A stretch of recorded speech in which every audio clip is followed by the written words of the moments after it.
Apa kabar para pemirsa? Satu malam Mesir, kini ada tamu mengikuti Warta Berita PTS. Pemerintah Indonesia mengumumkan per tahun depan, semua biaya PMI ke luar negeri akan dibebankan kepada majikan.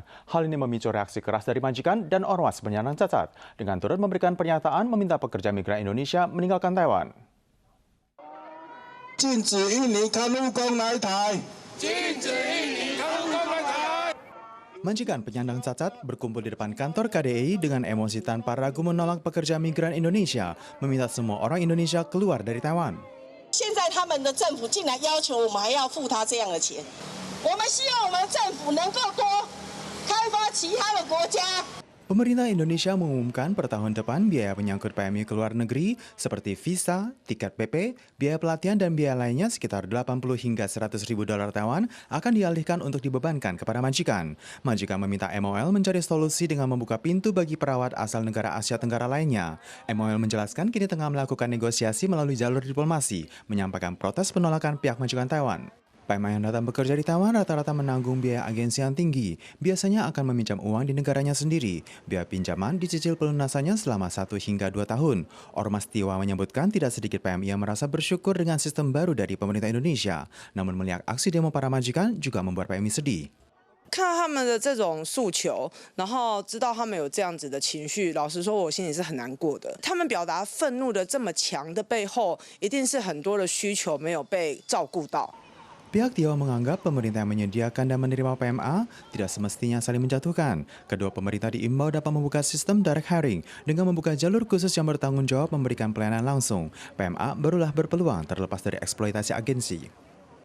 Ada media Jepang yang memberitakan guna memperbaiki kondisi perekonomian, pemerintah Jepang akan membuka izin masuk bagi Taiwan, Tiongkok, Korea Selatan, Amerika, total 30 negara kawasan, dengan sistem izin tinggal sangat singkat selama 3 hari, tanpa wajib karantina, dan paling cepat akan diberlakukan pertengahan November.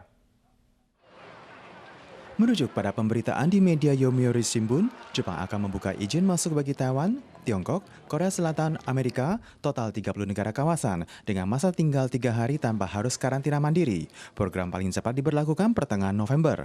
MOFA menyebutkan jika Jepang belum memberikan pemberitahuan secara resmi kepada Taiwan dan akan tetap melanjutkan komunikasi dengan instansi terkait. Program izin tinggal sangat singkat bukanlah terbuka antar kedua negara, hanya berlaku bagi warga asing yang ke Jepang, berbeda dengan sistem izin tinggal lainnya. Syarat izin tinggal sangat singkat adalah mengikuti tes uji, tidak naik transportasi publik, menghindari kunjungan ke banyak tempat yang tak tentu, mobilisasi hanya diizinkan sebatas lokasi kerja, memberikan proposal perjalanan. Bagi yang memenuhi persyaratan ini, boleh bebas tidak wajib karantina 14 hari. Pandemi COVID-19 menghantam keras industri maskapai penerbangan. Perusahaan Cathay Pacific pertanggal 21 Oktober mengumumkan rencana restrukturasi perusahaan. Maskapai Dragon Air juga telah dihentikan pengoperasiannya. Pihak perusahaan memperkirakan akan mem-PHK 5.900 karyawan. Berkenaan dengan 400 karyawan yang ada di Taiwan, untuk saat ini tidak ada pemecatan, namun bisa mulai mengajukan pengunduran diri dengan pesangon khusus. Tidak mampu menahan hantaman keras pandemi COVID-19, maskapai penerbangan Cathay Pacific pada hari Rabu 21 Oktober mengumumkan rencana restrukturasi baru. Anak perusahaan Dragon Air juga telah dihentikan pengoperasiannya. Sementara CP Group akan mengurangi 8.500 posisi tugas. Dikurangi dengan karyawan yang mengajukan pengunduran diri sendiri, maka akan ada sekitar 5.900 karyawan yang di-PHK, mencapai 17% dari total karyawan. Di antaranya 5.300 karyawan di bandara, 600-an di luar bandara, dan semua pemecatan akan disesuaikan dengan regulasi yang diberlakukan di masing-masing negara. Penyederhanaan personalia, pihak CP memprediksi akan mampu menghemat pengeluaran sebanyak 500 juta dolar Hong Kong per bulan. Pada 9 Juni lalu, Cathay Pacific sempat alami penangguhan tanpa peringatan yang telah mengejutkan pasar penerbangan. Hari itu juga pemerintah Hong Kong mengumumkan akan memberikan dana suntikan saham atasi kesulitan, namun ternyata masih tidak mampu bertahan hingga akhir tahun. Pihak CP mengumumkan tidak akan ada THR untuk tahun 2020.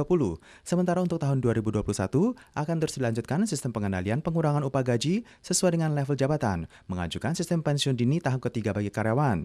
Untuk tahap awal tidak akan melakukan pemecatan terhadap 450 karyawan di Taiwan, namun karyawan dapat mengajukan pengunduran diri dengan imbalan pesangon khusus. Para pemirsa sekalian, sekian Warta Berita PTS. Selanjutnya mari kita saksikan Great Barrier Reef di Australia. Soal lagi di pekan depan, sampai jumpa.